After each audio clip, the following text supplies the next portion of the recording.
79%. In the 2-2 series, the winner of Game 5 wins the series 79% of the time. Welcome in to the DNVR Avalanche pregame show presented by Bet365. We've got Rudo, your host, and Big E, the manager of Superstition, on the pregame show today. He's got all the pieces ready. Avs Stars Game 5. Every game's the most important game in the series, but this one is extra important. In Dallas, Colorado expected to have the same lineup as they did in Game 4. Dallas expecting to swap out one minor piece at the bottom of their lineup, and that's it. No Heiskanen, no major changes. Avs are the slight favorites when it comes to the betting sites. Realistic expectations for tonight. Can the Avs take this one by the horns, or do you think this one's going to be close? Well, I mean, I'm going with the vibes of last game, and that's what I'm banking on. Arguably one of the best games the Avs played all year, in my book. I mean, I love their game from top to bottom, from the start to finish, from goaltending to the decor to the forwards. Special teams, obviously, shorty, power play. Yeah. Not a lot of samples on those, but you know, what I mean, again, only one power play, right? You know, so, but you convert emotions. So I'm banking on the Avs to carry that over. Day off yesterday, get on the bird, go to Dallas. I do believe that they know, as a player, 2-2, 75% odds are. It's a big one. So I do believe the Avs show up. I do believe it carries over from last game, and I'm excited for it. So I'm excited too. That's my vibes right now. It's a fun one. It's going to be an interesting one. There's no doubt about that. We can take a look at the story of the series so far when it comes to the statistics. Obviously, the other game 4, really helped the Avs in the possession metrics. They are looking pretty dominant there through the series. Shooting percentage. Interestingly, both teams in the bottom half of the league for shooting percentage through these playoffs so far, but Dallas dead last. They have not shot the puck well, or Mackenzie Blackwood has played great in front of them. Probably a bit of both, if we're being honest about it. PDO, essentially luck. Nothing too out of the ordinary here. Dallas maybe slightly unlucky in the series. Avs maybe slightly unlucky in the series, but nothing too significant there. It's been a pretty normal series, I would say, as far as the luck is concerned. Yeah, sure, maybe the Avs got some good luck in Game 1, but Dallas has had some lucky bounces since. So call it even there. High danger save percentage, which maybe leans those statistics more towards Blackwood's been really, really good. Almost a 950 at high danger for Blackwood. On the Dallas side, less than an 870. That is including the period that the Smith played. So not just Ottinger there, but still, Dallas has struggled on the high dangers on both ends here. And then the last thing, which I think has an interesting tale of something we talk about a lot, power play shots. Both these teams, for the record, power play time about within 80 seconds of each other. So pretty much the same amount of power play time. Dallas with 24, Avs with just 15 shots on their power plays. Shooting power play is a successful power play, right? Buddy, look no further than Mac. He's 3 for 3. I think he shot the puck 3 times. They all go in. I'm just saying. Again, I don't have the stats. I'm kidding here in case, but it's amazing when you have a shot first mentality. We all know Kale's been struggling a little bit. It starts also on the power play. He hasn't really shot the puck or hit the net, or it didn't get through. Hitting the net is a factor there for sure, yeah. Or get through, you know what I mean? And I love those stats. I like the series stats all the time, the stat pack there. So tells you a little bit of an understanding of what's happening, and those stats don't really lie. And then those ones. Yeah, but it's really how the series has been. Right? I would agree. I would agree. And also, I like that. I did not know penalty wise. I wasn't saying one. I mean, both teams have been fairly disciplined. So you're talking about within 80 seconds. So in 4 games, it's pretty clear that it's pretty close. This is a close series. And we all know that. Again, you can look at it many ways and say, oh, God, the Avs were 2 power plays in overtime of maybe 2 shots, that he could have made that one 4-0. You know what I mean? But we all know that the teams are so close that at the end of the day, Dallas made those big plays in overtime and made those big kills in overtime, where that's why hence the series is 2-2 now, not 4-0. So not wrong. Yeah. So 2 good teams going at it. Expect another great game tonight. I mean, Game 5, and hopefully it goes on the Avs side of things. It's pretty well established at this point in the league. We have the numbers behind the refereeing and things like that, that the later a series go, the less penalties get called as the series goes on. Is that something that the teams need to be taking advantage of? I don't want to sound like I'm acting like a homer or anything here, but anyone who watches Dallas knows that they're smart about this. They understand how to maybe get away with some stuff in a game or in a series when it comes to maybe taking a penalty when the ref isn't looking, or maybe understanding when the ref isn't going to call something. They've been pretty good about taking advantage of that. Can the Avs also find ways to be a little bit sneaky about those things? Yeah, and look no further than the hate that Avs fans have for Jamie Benn, right? Because I think he's great at it, does a great job, knows how to do it. Marchment knows how to do it again, but a couple times Marchment got caught, right? For sure. Like you said, they took advantage of it and scored. But I think you're right. As a referee, I think you don't want to be the on the bad side of like being a factor in a series. So I think you want to let the guys play, and you hear that expression all the time. So I'm all for that, within the limits, obviously. And but again, if somebody's just pushing the envelope a little bit, like I said, I think for me on the Stars side of things, it's Bischel, it's Marchment. I think on the Avs side of things, Parker Kelly's been awesome at that.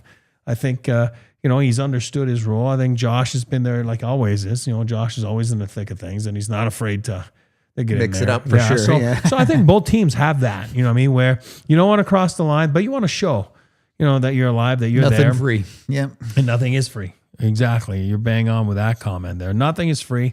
Just don't cross that line. Don't get over it. Don't get caught. And if you do, boy, oh boy, hope that you kill it. Because it's not a good look. It's the worst feeling in the world when you're sitting in that box. Terrible. Terrible. Look, I think there are some factors about this game being in Dallas that do matter. But in some ways, this does feel like a point in the series where the Avs should start to settle in, right? Through the first couple of games, it was the will he, won't he thing with Landeskog. He comes in, you have the letdown game, but then Landy pops off in your next game, and it feels like order has been restored in some ways. Is that a good thing? Can the Avalanche feel confidence, maybe a bit more comfortable in that situation, or do you want a little bit of some pins and needles, given that it is a 2-2 playoff series? Yeah, I mean, I think the first one and the last one, like you said, but what was the stat there between, was it after game 3 where Dallas was up 2-1? They only had led for, 30 seconds of those, you know what I mean? Yeah, so it's like 64 so teams seconds, are I think. Some teams are comfortable being in tight games, you know what I mean? I think the Dallas Stars are comfortable. I do believe the Avalanche, having won, and the core guys, within a couple years ago, and the core guys have been there, have been through those situations, and when you do that, it translates to the rest of the team. And I do believe the Avalanche are comfortable in those things. And I think Bednar is too. And I think DeBoer is too, obviously. So they're two coaches that are not going to panic. They're not going to, maybe you can talk about, McKenzie, but he's answered the bell really well for 4 days, 4 games, right? I'm just saying, you want to compare to playoffs before, which it didn't happen for him. So he's been great at that. So I always tell you, it's an easy save to make when it's 6-1. You know what I mean? But 1-1 is not the same save. Easy. It's not the same save. You know what I mean? So I think both teams are comfortable in those things. I would like, for it to continue tonight. But I mean, we'll see in my keys later. But I do believe one factor is huge tonight. And we'll talk about it. Let's see in your keys right now. What do the Avs got to do to make Dallas uncomfortable in a crucial Game 5? Yeah, I mean, for me, it's key number 1. Play up to the potential individually and as a team. We saw that. I think Bednar touched on it. He said he did not like one of his players. I would agree. You know what I mean? The Avs' worst player in that game was good. Yeah, exactly. And that's what he's saying. And again, I think in his own terms, he said people play to their potential. And we talk about floors and ceilings. And I think, most guys played up to their floor, the ceilings, right? So carry that over from last game, obviously reach your ceiling, and then challenge each other. It's okay to challenge each other on the bench. There's a way to do it. I think that's where Gabe comes in handy. Gabe's been around. Gabe's done it. Gabe knows what to do in those situations. So Let's go. Key number 1, just make sure you reach your potential smart line changes. Key number 2, and what does that mean? It's neutral zone. He talks about it all the time, but it starts with bad and good neutral zones. They've cost games. What? Look at both of the wins in this series for the That's Avs. right. Their neutral zone has been near perfect in those ones. Yeah, go and look at the the overtime. Well, the Sagan wall, that's a tough line change. Even the one before, it's a tough line change. It stems from those things. So you want to make sure that part of the neutral zone battles is when you let down on those soft switches. You want to make sure you're just going hard to the bench. I don't want to go back to the Landeskog, San Jose, outside. I'm just kidding. But I'm just saying everything's done hard. Everything's done soon. quick. Too soon. Too It's soon. still too soon. But I think it's important. Neutral zone battle is huge tonight. And it starts, obviously, with those smart line changes, especially in the second period when it's the far bench. So, big one. All right, key number 3. That's what I wanted to talk about. I think tonight it comes down to a goaltending battle. I do believe Ottinger comes, not that he was bad. He was good. We talked about it. I thought he was good. He just, he was rested in the third because they kind of waved the white towel a little bit in that game saying, we're not going anywhere. So let's just figure it out. But, worry about your crease and duplicate last outing for McKenzie. I think he's gained confidence. I think he's been calm. Like I said, I saw his demeanor in the locker room. I was like, okay, it gave me some confidence. It did. And I think as a team, it gives you wings on the bench when you see your goalie making saves. And when you look at him in the locker room and he looks calm, cool, and collected, it gives you a lot of firepower mentally. You're not worried.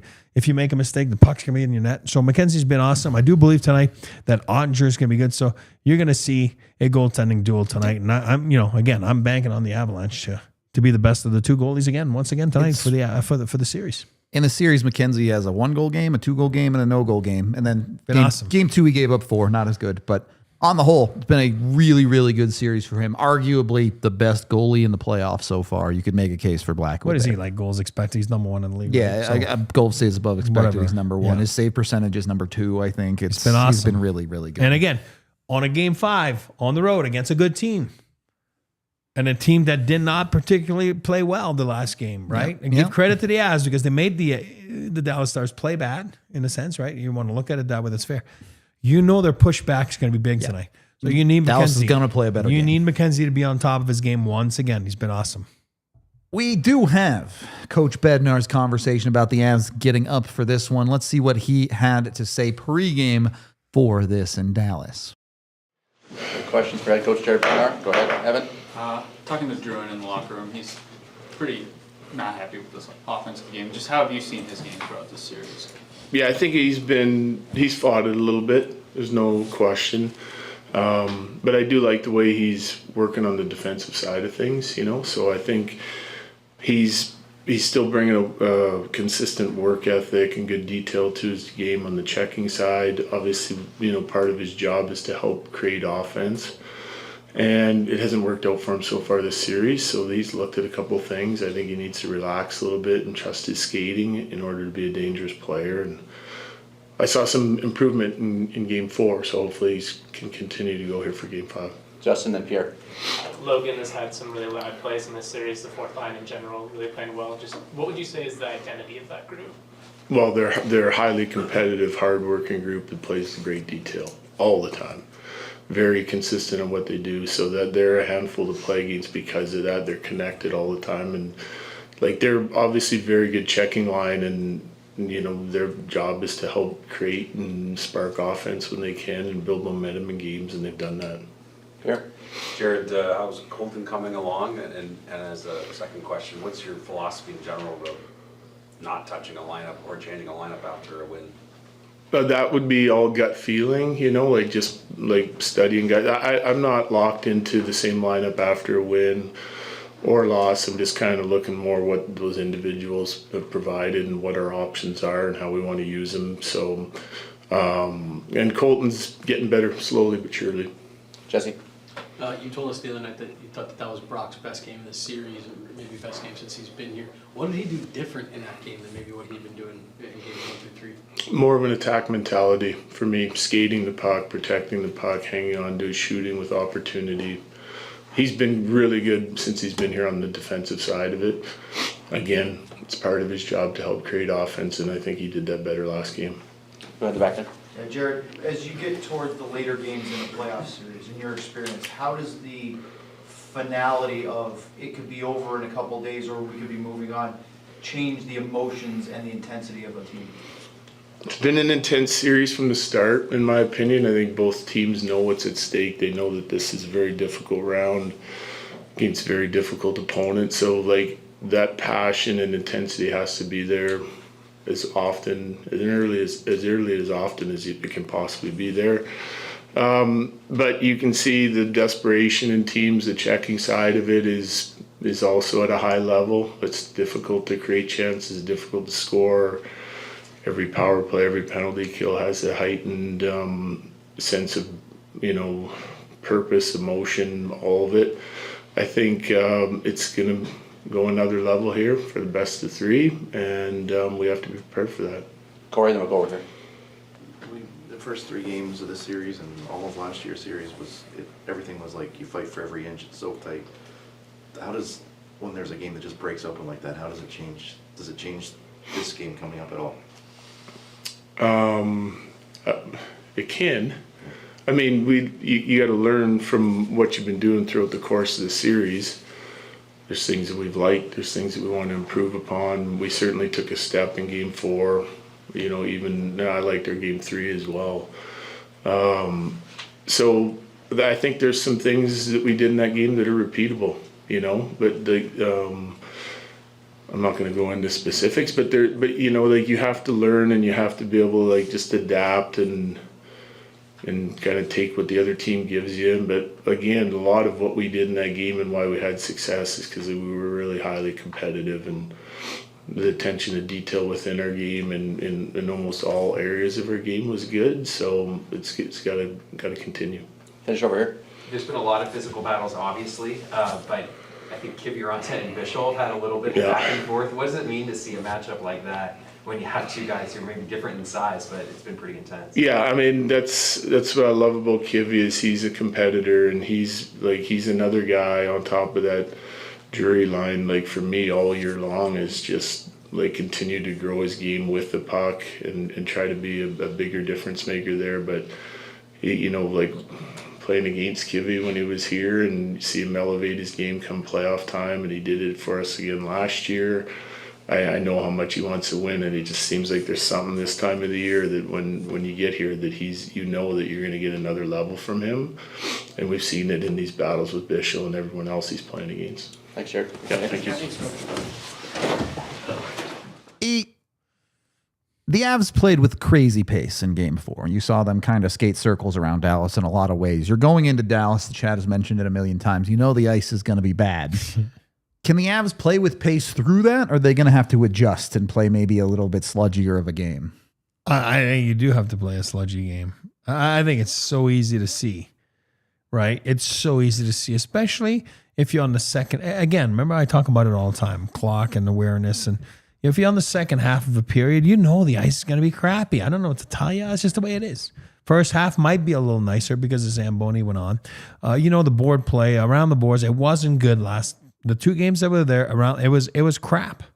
You'll figure it out tonight. Did they work on? I don't know. Again, you're fighting the weather. You're not fighting the people. They're the competent people. That's not it. It's just the weather. It's tough as it gets warmer and warmer.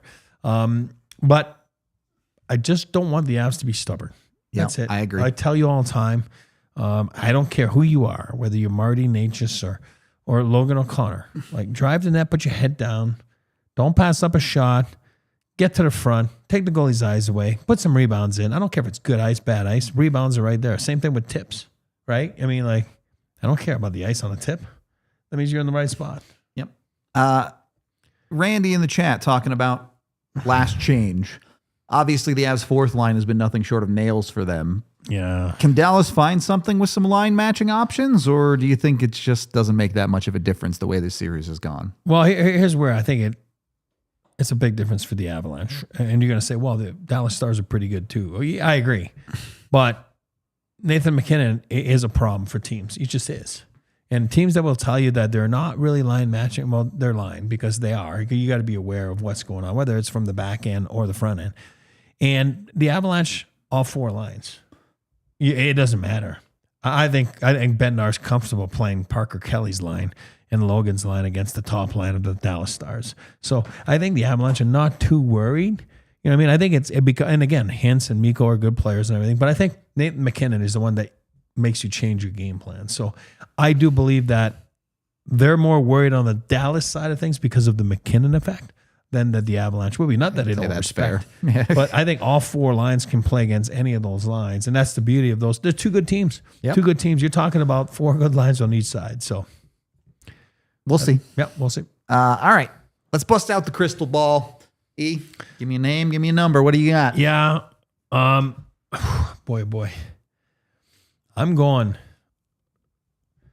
I'm going to do it again. I'm going to do it again. No, won't talk about it the rest of the night. Mackenzie's keep his streak on. He's going to do it. He's going to keep his streak on. Okay. And it's going to be 3 bagel. And for the good guys, obviously, Mackenzie's going to keep his streak alive. And my guy on dirty ice suits his game perfectly. Marty Party Natchez. I'm kidding. We all know it doesn't suit his game perfectly, but he's going to get greasy and dirty tonight. I'm here for it. Marty might get all 3. I'm just saying. Maybe. Just That's maybe. Maybe and you put a bet on McKinnon's that. going to pop off too because he's going to get 3 assists. I'm here for it. I'm here for the top line doing it. I like your 3. I don't know if the 0 is going to happen, though. I'm going to go 3-2. I think it's tight all the way home on this one, but I'm going to take 3-2. Sure freaking nervous. All right. And I'm going with Nathan McKinnon. I know. I think it's going to be great. If you saw my tweet earlier, Nathan McKinnon is a monster in Game 5s historically. He is usually extremely good in them, produces to a crazy level. So I'm going to stick with that. I'm going to go with Mac. But we can do more than just that. We can put our money where our mouth is with our pregame picks presented by Bet365, where things are never ordinary. Got a couple of different ones here for you. Did take McKinnon to score 2 at plus 750. Landy points still even money. If you want to get in with the captain, you can jump on that. And then their boosted parlay for the night is Avs money line, Avs to win the first period, and Marty to put one home. So those are my options on Bet365. Of course, bet on whatever you feel like over there. Excuse me. Maybe you want to hedge. Maybe you want to put some money on Dallas. So either the Avs win and you're happy, or you win some money. That's I think McCarr's a good pick too. I do think McCarr's a good Kale was awesome last game, and I think tonight it translates into points tonight for. I hope so. Kale. I hope a lot of things translate into points Marty. for the Avs. I hope he feeds Marty. There you go. Marty shoot, Kale pass, call it a day. Marty party. Easy peasy on that one. All day long with Bet365. When you do gamble with them, of course, you must be 21 or older, physically located in Colorado. And if you or someone you know has a gambling problem, call or text 1-800-GAMBLER. I did want to bring it back around to Dallas's lineup. Oscar back comes in. Maverick. Bork is out, correct. How meaningful is a change like that? Does something like that get a team fired up, or is this just a minor change to a lineup? I don't think it's, again, I'll never downplay it because I think it's nice sometimes to have fresh legs. You know what I mean? If you're interchanging guys, look, again, EJ was heavy a little bit. The legs were a little heavy, and Malinsky's been great since he went in there, right? So sometimes it's good to get some fresh legs. I mean, does that matter? Only matters if all of a sudden the guy pops off that came in and then you're like, see, I told you. But I don't think it's anything where all of a sudden the opposition, you got to respect everybody, but I don't think you change your game plan because of a change like that. Of course. So benefits more the Dallas Stars side of things, getting fresh legs and going from there. All right. It'll be what it'll be on that front. I understand Dallas looking for an answer to Colorado's fourth line because it's been really good. Yep. So hard to argue with that side of it.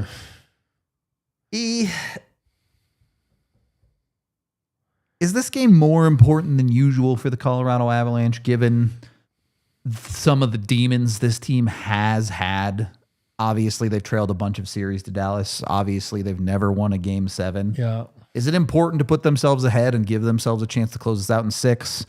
Or is it just a normal level of importance? Because obviously, it's important no matter what. Yeah. But. I think it's a new year every year. And look no further than, again, I'm the one that brought it up. I was shocked that the last 4 home games, the Colorado Avalanche had lost against the Dallas Stars at Ball Arena. Not anymore, but yeah. And then that last game, it certainly didn't look like that, right? It was a complete opposite of that comment. So same thing. I think that, the demons, I think they're all there and everything's there. But I think it's just every year takes a new year, a new time, a new day. So I think tonight, I don't think they're thinking that way. I think that the Avalanche, all we want tonight, I think for us, for the coaches, for the players, the fans, for everybody, find your game early. Yep. Find your game early and stick to it. And make sure that you're not chasing the game for no reason. You don't have no regrets after the game. Say, if we would have had a better start. You know what I mean? Like, you just don't want to have that kind of regrets. At the end of the day, two good teams fighting. Two good teams fighting to get that victory, which is so, like you said, 75% in game 5. Those are huge games. And some guys, they pop off when it's important. Guys like McKinnon, and that's why, they show up when the chips are down. Numbers have been amazing, right, in game 5s in his career. So, yeah, some guys know how to raise their heart rates, know how to raise their ability to beat difference makers. So let's hope that it's on the right side of things. Keep doing it. Keep working the right way, and things will probably work out for you. Reminder to go get our new shirts for the playoffs down there. Go check out. Obviously, the comeback one is super special, but if you think Marty's going to pop off tonight, you got the Marty Party shirt right there. And, of course, the black wall with Blackwood having a heck of a series. So I need those 2 shirts on the outside. They're good stuff. Bet Can't go wrong with them. I mean, I need them right now. Yeah, I'm telling you. Go check it out. We do have one super chat to get to here as well. $5 from Broker, who says, beat Dallas. Let's go, Avs. Need 88 and 8 to get on the score sheet. Yeah, it's... no, because Dal asked. Got it. I get it. I think you pretty much nailed it. And those two guys, you need to show up alongside. It's we'll keep saying it until the Avs are eliminated. Your best players got to be your best players. So that's the reality of the playoffs, even more so than the regular season. So. Yep. I mean, the Avalanche went and added that depth all over the lineup. When I added that goaltending, obviously that wasn't existent before. But your best players have to be your best players, and that's how you're going to win, right? Logan O'Connor cannot be your best player every night. It's not normal, and you're not going to win. So, no disrespect to Logan. I love him. You know what I'm saying. Yep. You need Nathan McKinnon. You need Cale Makar. You need those guys to be at the top of their game. Potential ceiling.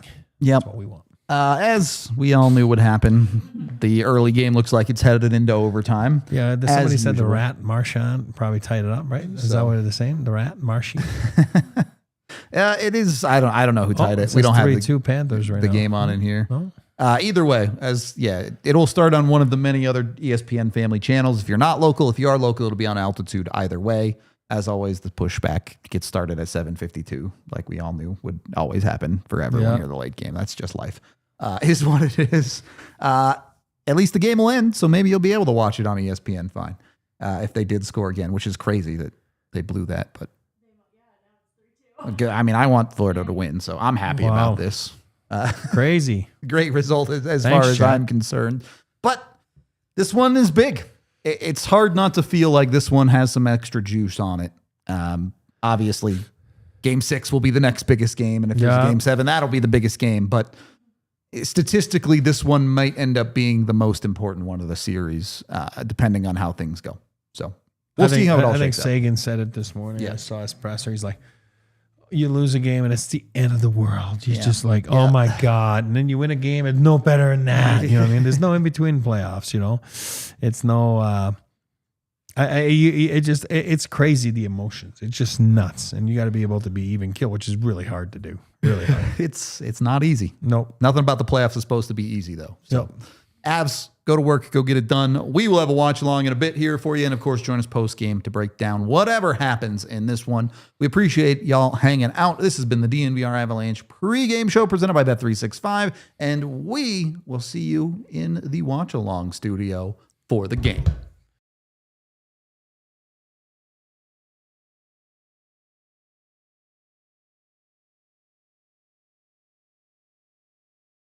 We